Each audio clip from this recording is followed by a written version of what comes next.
மரியாதை இருந்தா வெக்க பண்ணியா நீங்களாம்? வெக்கப்படும். பொண்ணு ஊரு அப்பா அந்த என்ன அந்த பொண்ணு குடும்பத்தையே நாசம் பண்ணிட்டீங்க.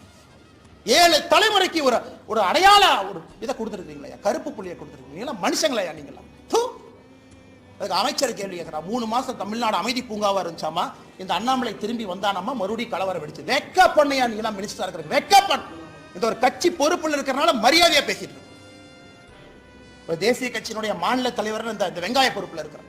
அதனால மரியாதையா பேசணும்னு சொல்லி கொடுத்தனால மரியாதை கொடுத்து கூட்டலாம் பேசிட்டு. வீதிக்கு தனி மனிதனா வந்தா வேற மாதிரி இருக்கும். நான் பேசுறது பிரதமர் மோடி அவரை ரிஃப்ளெக்ட் பண்ணுங்கறதுக்காக ரொம்ப அமைதியா நாகரிகமா பேசிட்டு இருக்கேன். வெக்கப்படணும். வெக்கப்படும். திமுக இருந்தா நான் சொல்லியா, திமுக பொறுப்புல அவன் இருந்தனால தான் போலீஸ் ஸ்டேஷன்ல செக் பண்ணல. அவனை போலீஸ் ஸ்டேஷன்ல செக் பண்ணாதனால தான் அவன் தைரியமா வெளியே வந்தான். அவன் தைரியமா வெளியே வந்தான். அந்த எஃப்ஐஆர் படிச்சா ரத்தம் கொதிக்கல. நமக்கு ரத்தம் கொதிக்கல.